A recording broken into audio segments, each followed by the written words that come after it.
Hello friends, welcome to study tricks. इस lecture series में हम डिस्कस कर रहे हैं रेलवे एनटीपीसी और ग्रुप डी के लिए जनरल साइंस के मोस्ट इम्पोर्टेंट क्वेश्चंस, जिसमें हम यूथ कंपटीशन टाइम्स की बुक को सॉल्व कर रहे हैं। तो ये केमिस्ट्री का पार्ट नंबर 2 है, जिसमें हम द्रव्यमान संरक्षण का नियम, डाल्टन का परमाणु सिद्धांत के क्वेश्चन डिस्कस करेंगे। इससे पहले हमने फिजिक्स और बायोलॉजी पर भी पार्ट्स बनाए हैं। अगर आप लोगों को उन्हें देखना है तो चैनल पर प्लेलिस्ट बना दी गई है, वहाँ से जाकर देख सकते हैं। फ्रेंड्स, इसमें हम मोस्ट इंपॉर्टेंट क्वेश्चन डिस्कस करेंगे, साथ ही उनसे रिलेटेड इंपॉर्टेंट फैक्ट भी देखेंगे, जिससे आपको बहुत ज़्यादा हेल्प मिलेगी। क्योंकि फ्रेंड्स, हर क्वेश्चन से रिलेटेड हम थोड़ी जानकारी देख लेते हैं तो हमारे और ज़्यादा क्वेश्चन कवर हो जाते हैं। तो इन क्वेश्चन का अगर आप PDF लेना चाहते हैं तो आप मेरे टेलीग्राम चैनल को ज्वाइन कर सकते हैं। उसका लिंक आपको डिस्क्रिप्शन बॉक्स में मिल जाएगा। तो चलिए स्टार्ट करते हैं आज का वीडियो। तो हमारा पहला क्वेश्चन दिया गया है, इनमें से कौन सा रासायनिक परिवर्तन का उदाहरण है। फ्रेंड्स, वो परिवर्तन जिसमें एक अथवा एक से अधिक नए पदार्थ बनते हैं रासायनिक परिवर्तन कहलाते हैं। फ्रेंड्स, रासायनिक परिवर्तन को रासायनिक अभिक्रिया भी कहते हैं, और निष्क्रियकरण एक प्रकार का रासायनिक परिवर्तन है, जो कि ऑप्शन नंबर सी में दिया गया है। तो इसे हम और क्या कहते हैं, उदासीनीकरण, यानी कि इंग्लिश में हम बोलते हैं इसे न्यूट्रलाइजेशन। तो इसमें क्या होता है फ्रेंड्स, अम्ल की हम जब क्षार से अभिक्रिया कराते हैं तब हमें क्या मिलता है, लवण और जल। तो इस अभिक्रिया को हम क्या कहते हैं, निष्क्रियकरण या न्यूट्रलाइजेशन। तो आप इसे ध्यान रखें। मान सकते हैं आपके पास एक HCl क्या है, अम्ल है, और आप एक क्षार लेते हैं NaOH, ये क्या है, क्षार। तो ये रासायनिक अभिक्रिया करके हमें क्या देगा, लवण देगा, यानी कि NaCl बनाएगा, और क्या देगा, जल, जो कि H2O। तो ये क्या है, एक तरह की कौन सी अभिक्रिया है, निष्क्रियकरण। तो आप इसका ध्यान रखें। फ्रेंड्स, आप ऊर्ध्वपातन को ध्यान रखें। ऊर्ध्वपातन में क्या होता है, जो भी हमारा कोई ठोस होता है डायरेक्ट किस में कन्वर्ट होता है, वेपर में, यानी कि भाप में। तो आप इसे भी ध्यान रखें। तो इसमें ऑप्शन नंबर हमारा सी करेक्ट हो जाएगा। अगला क्वेश्चन देखते हैं, एक रासायनिक परिवर्तन नहीं है। तो आपको इसमें ध्यान रखना है फ्रेंड्स, रासायनिक परिवर्तन क्या होते हैं, पदार्थ के आकार, माप, साइज, रंग और अवस्था जैसे उसके भौतिक गुण कहलाते हैं। तो ये क्या होते हैं, भौतिक परिवर्तन कह सकते हैं। वो परिवर्तन जिसमें किसी पदार्थ के भौतिक गुणों में परिवर्तन हो जाता है तो हम उसे भौतिक परिवर्तन कहते हैं। तो इसमें रासायनिक परिवर्तन नहीं है। तो कौन सा नहीं है, एक आइस का क्यूब में पिघलना। तो इसमें क्या, ये कौन सा परिवर्तन हुआ, भौतिक परिवर्तन। तो आप इसे ध्यान रखेंगे। ऑप्शन नंबर इसमें हमारा बी करेक्ट हो जाएगा। नेक्स्ट क्वेश्चन देखते हैं, उस प्रक्रिया का क्या नाम है जिसमें गैस सीधे ही ठोस यानी कि सॉलिड में परिवर्तित हो जाती है। फ्रेंड्स, डिपोजिशन क्या होता है, वो प्रक्रिया जिसके द्वारा कोई पदार्थ गैस अवस्था से किस में कन्वर्ट हो जाता है, डायरेक्ट सॉलिड में। तो इसे हम क्या कहते हैं, डिपोजिशन। तो इसमें हमारा ऑप्शन नंबर बी करेक्ट हो जाएगा। फ्रेंड्स, कंडेंसेशन के बारे में देख लेते हैं। कंडेंसेशन क्या होता है, यानी कि संघनन, इसे हम हिंदी में संघनन कहते हैं। तो वो प्रक्रिया जिसके द्वारा कोई पदार्थ वाष्प यानी कि भाप से तरल अवस्था में परिवर्तित हो जाता है। तो ये हमारा क्या कहलाता है, कंडेंसेशन, यानी कि संघनन। हिंदी में हम लिखते हैं संघनन। नेक्स्ट ऑप्शन देख लेते हैं। अगला ऑप्शन हमारा दिया गया है सब्लिमेशन, इसे हम हिंदी में बोलते हैं ऊर्ध्वपातन। तो इसमें इसे मैं आपको बता भी चुका हूँ, वो प्रक्रिया जिसके द्वारा कोई पदार्थ ठोस अवस्था से सीधा किस में कन्वर्ट हो जाता है, वाष्प में, यानी कि भाप में। तो आप इसे भी ध्यान रखें। अगला है हमारा इवापोरेशन, यानी कि बाष्पीकरण। अब इसमें क्या होता है, वो प्रक्रिया जिसमें कोई पदार्थ तरल यानी कि द्रव अवस्था से वाष्प अवस्था में परिवर्तित होता है। तो इसे हम क्या कहते हैं, इवापोरेशन, यानी कि बाष्पीकरण। हिंदी में बोलते हैं बाष्पीकरण। तो आप इसे भी ध्यान रखें। इसमें हमारा ऑप्शन नंबर बी करेक्ट हो जाएगा, जिसमें क्या क्या होता है, गैस सीधे ठोस में परिवर्तित हो जाती है। नेक्स्ट क्वेश्चन देखते हैं, निम्नलिखित में से कौन सा अवलोकन हमें ये निर्धारित करने में मदद करता है कि रासायनिक अभिक्रिया हुई है या नहीं। फ्रेंड्स, इसमें अवस्था में परिवर्तन, गैस का उत्सर्जन, रंग बदलना, ये सभी विकल्प। तो इसमें ऑप्शन नंबर हमारा डी करेक्ट हो जाएगा। फ्रेंड्स, अवस्था में परिवर्तन, गैस का उत्सर्जन तथा रंग बदलना रासायनिक अभिक्रिया हुई है या नहीं है, इसके निर्धारण करने में मदद करते हैं, क्योंकि रासायनिक अभिक्रिया में दो या दो से अधिक पदार्थ या तत्व एक दूसरे के संपर्क में आते हैं और उनमें परमाणुओं के पुनर्विस्थापन होता है तथा इस प्रकार नए यौगिक या पदार्थ का निर्माण होता है। तो ये हम कह सकते हैं कि रासायनिक अभिक्रिया हुई है या नहीं हुई है। इससे हम निर्धारण कर सकते हैं। जैसे दूध का दही बनना, ये भी क्या है, हमारी एक रासायनिक अभिक्रिया। तो इसमें ऑप्शन डी हमारा करेक्ट हो जाएगा। अगला क्वेश्चन देखते हैं, निम्नलिखित में से कौन सा एक भौतिक परिवर्तन है। तो फ्रेंड्स, पानी का बर्फ में परिवर्तन होना क्या है, भौतिक परिवर्तन। तो कह सकते हैं किसी पदार्थ में होने वाला ऐसा परिवर्तन जिसमें पदार्थ के रासायनिक गुण तो समान बने रहते हैं लेकिन पदार्थ के भौतिक गुण परिवर्तित हो जाते हैं, तो उसे हम क्या कहते हैं, भौतिक परिवर्तन। जैसे पानी का बर्फ में परिवर्तन, शक्कर का पानी में घुलना, कांच का टूटना, ये भी क्या है, हमारा भौतिक परिवर्तन।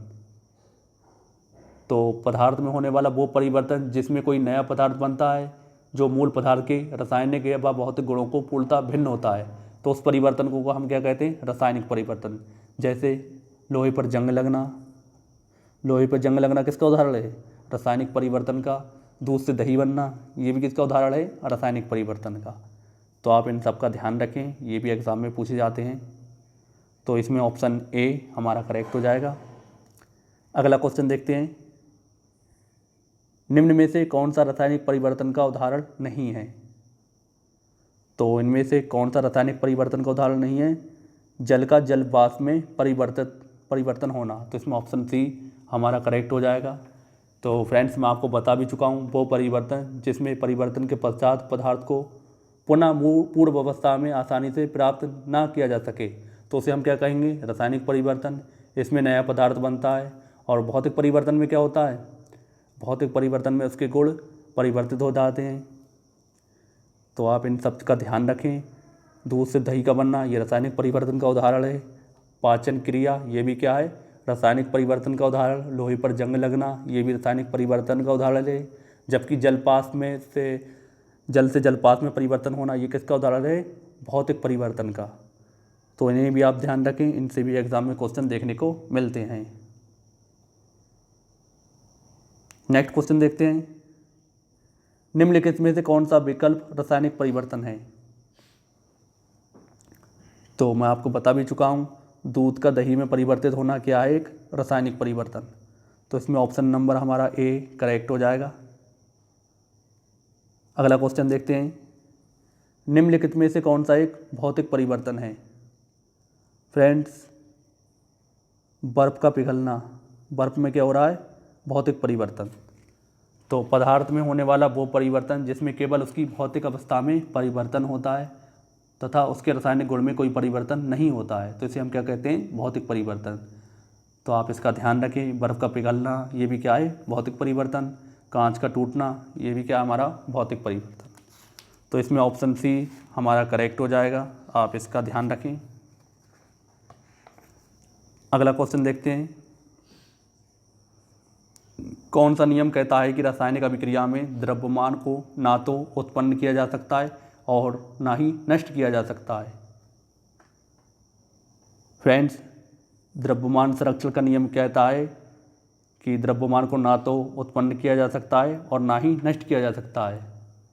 तो ये नियम किसने दिया था, फ्रांसीसी रसायन थे जो हमारे एंटोनी लेवोसिए।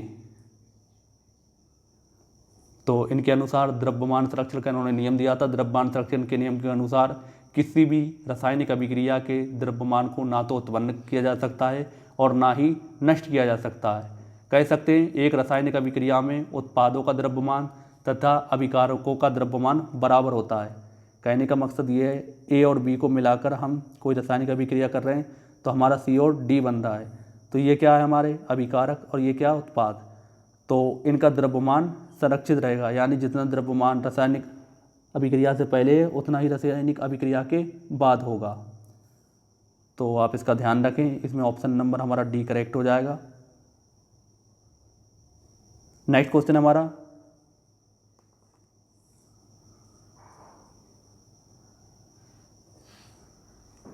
संतुलित रासायनिक समीकरण के अनुरूप होता है।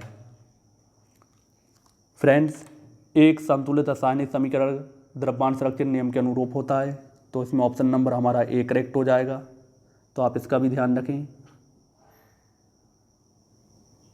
अगला क्वेश्चन देखते हैं।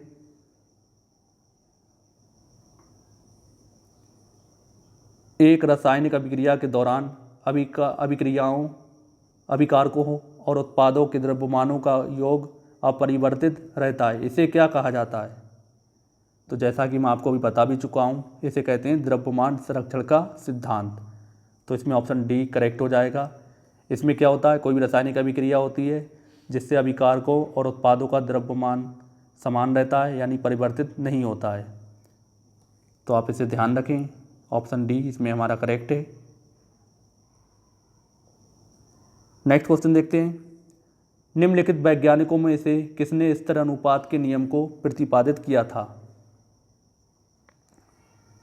फ्रेंड्स, जोसेफ प्राउस्ट ने स्थिर अनुपात या निश्चित अनुपात के नियम को प्रतिपादन किया था।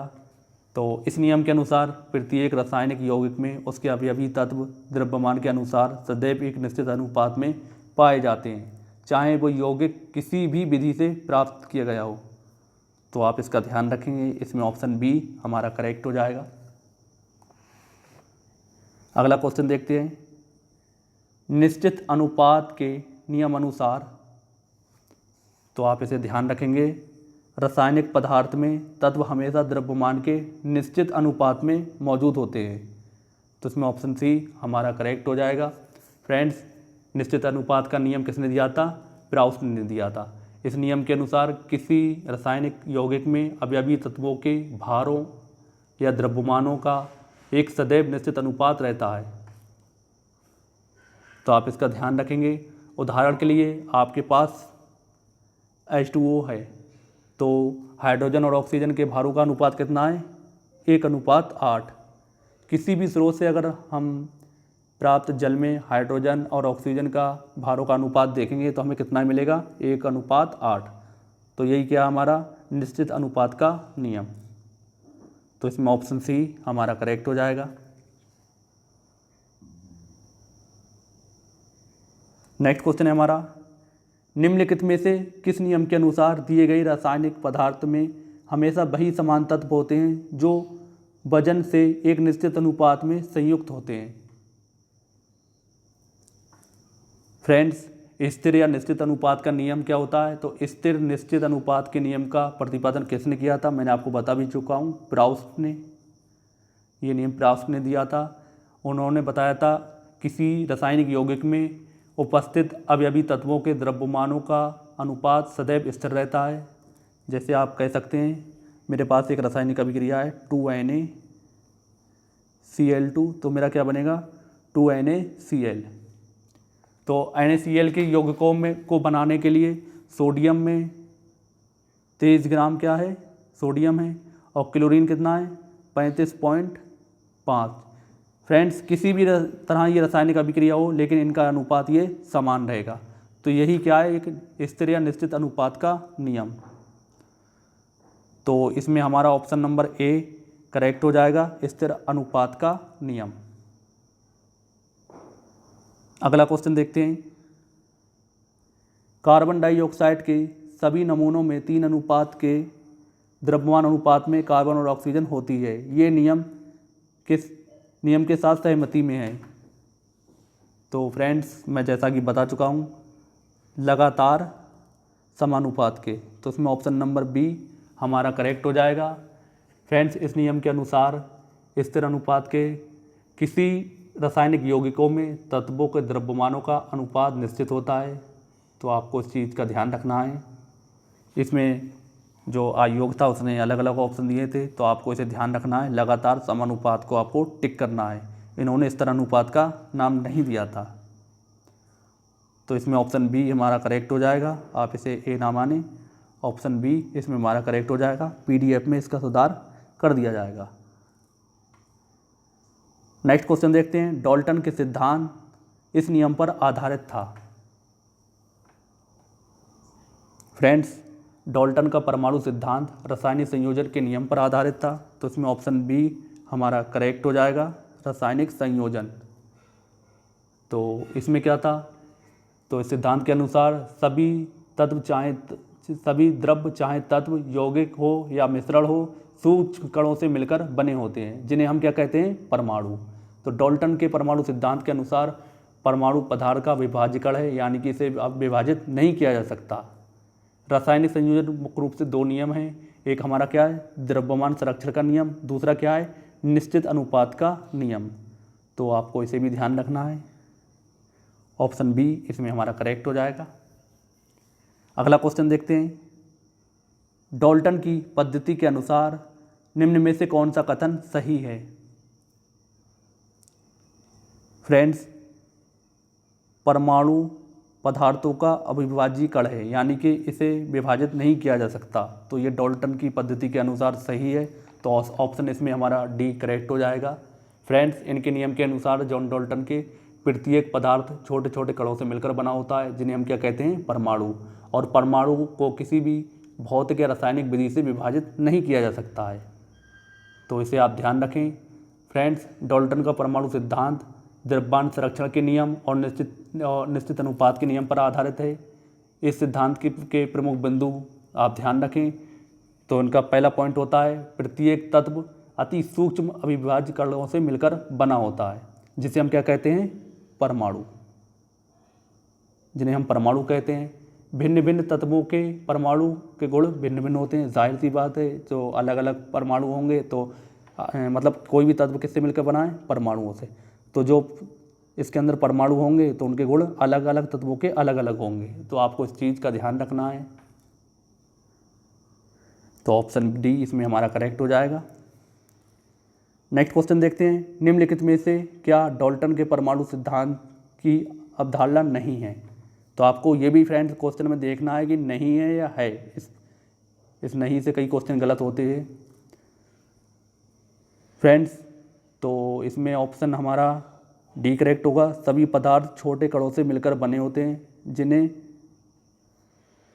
अणु कहा जाता है। फ्रेंड्स, अणु कट चुका है, यहाँ अणु होना चाहिए, लेकिन यही गलत होगा क्योंकि इसमें परमाणु होता है, तो आपको इसे ध्यान रखना है। नेक्स्ट क्वेश्चन देखते हैं, डाल्टन के परमाणु सिद्धांत की कौन सी अभिधारणा द्रव्यमान संरक्षण नियम का परिणाम है। फ्रेंड्स, परमाणु अदृश्य कण है जो किसी रासायनिक अभिक्रिया से ना तो उत्पन्न किए जा सकते हैं और ना ही नष्ट किए जा सकते हैं, तो इसमें ऑप्शन डी हमारा करेक्ट हो जाएगा। आप इसका ध्यान रखें। फ्रेंड्स, इन्होंने ये नियम 1803 ईस्वी में दिया था, तो आप डेट भी चाहे तो याद रख सकते हैं। नेक्स्ट क्वेश्चन देखते हैं, ने प्रस्तावित किया था प्रत्येक तत्व एक विशेष परमाणु द्रव्यमान होता है। फ्रेंड्स, जॉन डाल्टन ने प्रस्तावित किया था प्रत्येक तत्व में एक विशेष परमाणु द्रव्यमान होता है, तो आपको इसे ध्यान रखना है। इन्होंने डाल्टन का परमाणु सिद्धांत के नाम से प्रचलित हुआ था और इन्होंने ये प्रस्तावित किया था प्रत्येक तत्व में एक विशेष परमाणु द्रव्यमान होता है, तो ऑप्शन ए इसमें हमारा करेक्ट हो जाएगा। नेक्स्ट क्वेश्चन देखते हैं, किस वैज्ञानिक ने पदार्थ की प्रकृति के बारे में बुनियादी सिद्धांत प्रदान किया। फ्रेंड्स, जॉन डाल्टन ने पदार्थ की प्रकृति के बारे में बुनियादी सिद्धांत प्रदान किया। डाल्टन का ये सिद्धांत रासायनिक संयोजन के नियमों पर आधारित था। तो फ्रेंड्स, डाल्टन के परमाणु सिद्धांत से द्रव्यमान संरक्षण का नियम, निश्चित अनुपात के नियम का युक्ति संगत व्याख्या है, तो आप इसे ध्यान रखें। ऑप्शन डी इसमें हमारा करेक्ट हो जाएगा। फ्रेंड्स, ये थे केमिस्ट्री के मोस्ट इम्पॉर्टेंट क्वेश्चन, जिसमें हमने स्थिरानुपात के नियम, द्रव्यमान संरक्षण का नियम और डाल्टन का परमाणु सिद्धांत के क्वेश्चन डिस्कस किए। आई होप आपको ये वीडियो पसंद आया होगा और आपने इसकी अच्छे से प्रैक्टिस भी की होगी। तो आपने इनकी प्रैक्टिस की है तो मैं उम्मीद करता हूँ आपको आने वाले एग्ज़ाम में ज़रूर हेल्प मिलेगी।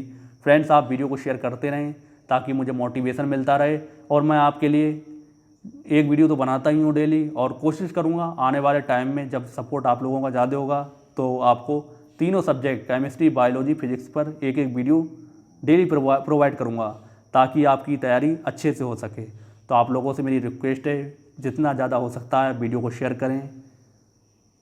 तो वीडियो अगर पसंद आई हो तो वीडियो को लाइक करें, और चैनल पर पहली बार आए हो तो चैनल को सब्सक्राइब करना मत भूलो।